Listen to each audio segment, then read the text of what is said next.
बच्चों नमस्कार। इसके पूर्व के वीडियो में आपको जल प्रदूषण, वायु प्रदूषण, ध्वनि प्रदूषण इत्यादि के बारे में बताया गया था। आज का विषय है नगरीय अपशिष्ट का प्रबंधन या उनकी व्यवस्था। हम जानते हैं कि नगरीय क्षेत्रों में, शहरी क्षेत्रों में बहुत सा कूड़ा कचरा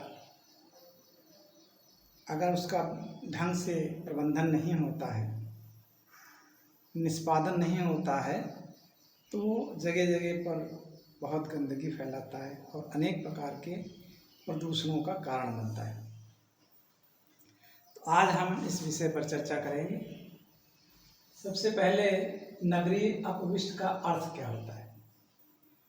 नगर में घरेलू फैक्ट्रियों का या अन्य सामग्री जो अनयूज्ड होती है, इसका जो प्रयोग हो चुका होता है, बचा हुआ पदार्थ जैसे बोतलें हैं, टूटे हुए का डिब्बे हैं, खाली डिब्बे हैं, चीनी की प्लेटें टूटी हुई हैं या अन्य जो भी बचा हुआ सामान लोग बाहर फेंक देते हैं। ये उधर उधर बिखरा रहता है, दफ्ती है, कागज़ है, बहुत सा पन्नी, मुख्य रूप से बची हुई पन्नी जो प्रयोग के बाद बचती, इसको लोग सड़कों में फेंक देते हैं, इधर उधर प्लाट में खाली फेंक देते हैं। तो ये होता है अपशिष्ट पदार्थ, यही अपशिष्ट पदार्थ होता है। अब ये जो ठोस अपशिष्ट पदार्थ होता है, ये कितने प्रकार का होता है और इसके स्रोत क्या है। सबसे पहले इसके स्रोत क्या है। दो स्रोत हैं, दो तरह का होता है, एक घरेलू, दूसरा नगरीय। घरेलू का तात्पर्य है जो घर से, प्रत्येक घरों से बाहर निकालकर प्रतिदिन या 2-4 दिनों के बाद फेंका जाता है, डाला जाता है, उसको घरेलू अपशिष्ट कहते हैं।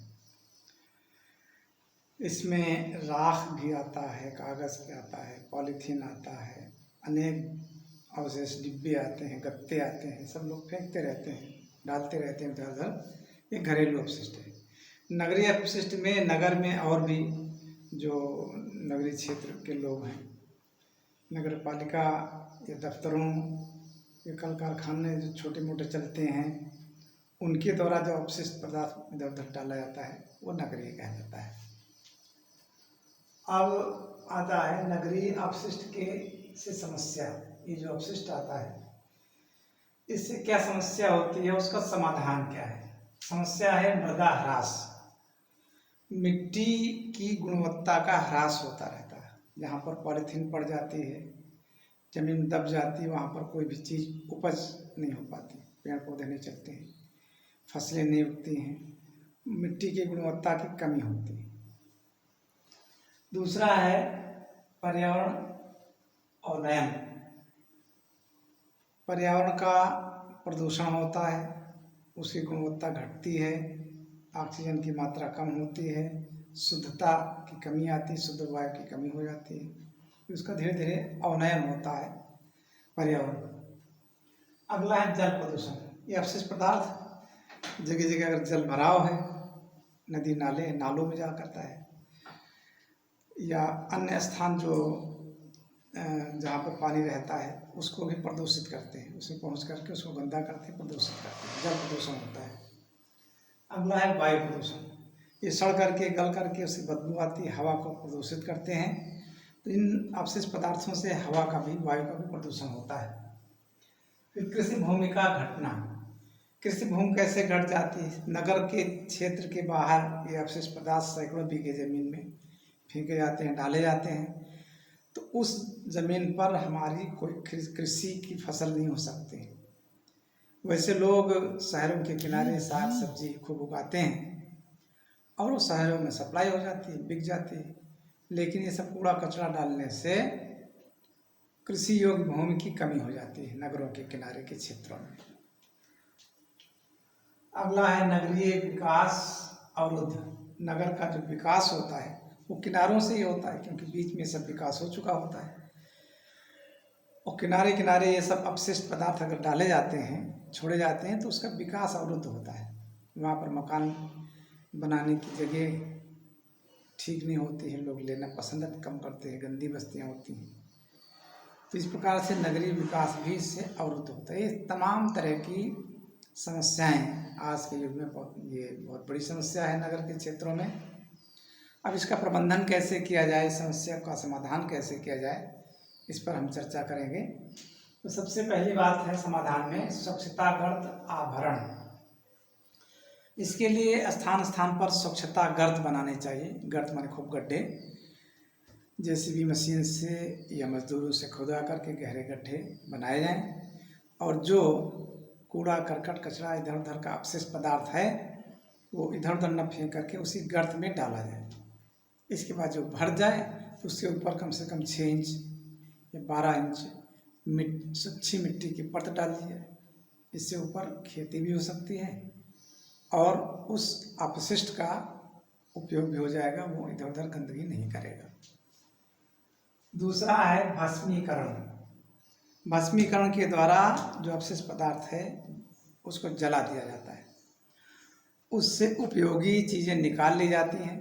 जैसे लोहा है, उसमें बीच में जो लोहा रहता है तो चुंबक सिस्टम से उसको चला करके खोज करके लोहा निकाल लिया गया। अन्य जो उपयोगी चीज़ें हैं, कागज़ है या पॉलीथीन रिसाइकलिंग वाली है, उसको निकाल लिया गया। इसके बाद में कागज़ दफ्ती ये सब जो जलने वाले लकड़ी उसको जला दिया गया। तो इसको कहते हैं भस्मीकरण। अगला है कंपोस्ट खाद बनाना। ये सब लोहा इत्यादि जो हमने बताया ठोस पदार्थ निकाल करके, उपयोगी चीज़ें निकाल करके, और उसको या तो जला दिया जाए या नहीं जलाते हैं तो उसका कंपोस्ट खाद भी बन जाती है। उसको गड्ढे खोद करके उसको नीचे डाल देते हैं, थोड़ा गोबर की खाद डाल देते हैं, फिर उसी डालते हैं, फिर गोबर खाद डालते हैं। परत बनाते बनाते ऊपर से बाद में बंद कर दिया जाता है और फिर 4-6 महीने में सड़ करके तैयार हो जाती है।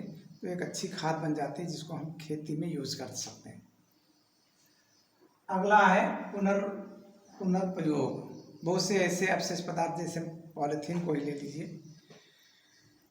बोतलों को ले लीजिए, इनका पुनर्प्रयोग भी हो सकता है।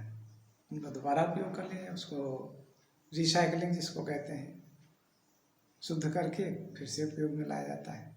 बहुत सारे अपशिष्ट ऐसे होते हैं जिसका पुनर्उपयोग किया जा सकता है। तो इनको इकट्ठा करके संग्रहित करके फैक्ट्रियों में इसको रिसाइकलिंग कर लिया जाए, पुनर्उपयोग में ले लिया जाए, तो ये अपशिष्ट पदार्थ से बहुत कुछ छुटकारा मिल सकता है।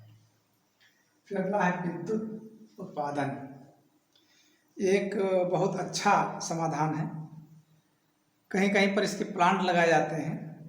प्लांट में इसके द्वारा बिजली का उत्पादन किया जाता है। कैसे किया जाता है? सबसे पहले कूड़ा कचरा जो भी होता है अपशिष्ट पदार्थ, उसको उसमें से लोहा, ठोस पदार्थ, चीनी मिट्टी ये सब निकाल लिया जाता है, और जो हल्के पदार्थ होते हैं उनको दबा करके मोटा किया जाता है, प्रेस किया जाता है, फिर कटाई छटाई की जाती है, काट करके महीन किया जाता है, और उसके बाद में फैक्ट्री में उसको जला करके और ताप विद्युत बनाई जाती है, बिजली बनाई जाती है। कहीं कहीं के बड़े प्लांट बने हैं, उनके द्वारा बिजली की सप्लाई आसपास के गाँवों में या नगर के भी कुछ क्षेत्र में हो जाती है। तो इससे दोहरा फायदा होता है। एक तो अपशिष्ट पदार्थ गंदगी नहीं फैलाते हैं, और दूसरे उससे बिजली बन जाती है जिसका हम प्रयोग करते हैं। तो ये एक प्लांट बाराबंकी में भी लगा हुआ है। बाराबंकी के उत्तर साइड में मंझलेपुर गांव है, वहाँ पर इस प्रकार का एक प्लांट लगा है। ऐसे स्थान स्थान पर अगर हर शहरों में प्लांट इस प्रकार के लगा दिए जाएं तो इसका बहुत अच्छा उपयोग हो सकता है और अपशिष्ट पदार्थों का समाधान भी हो सकता है। इस तरह से आज की समस्या का आपको ये समाधान बताया गया।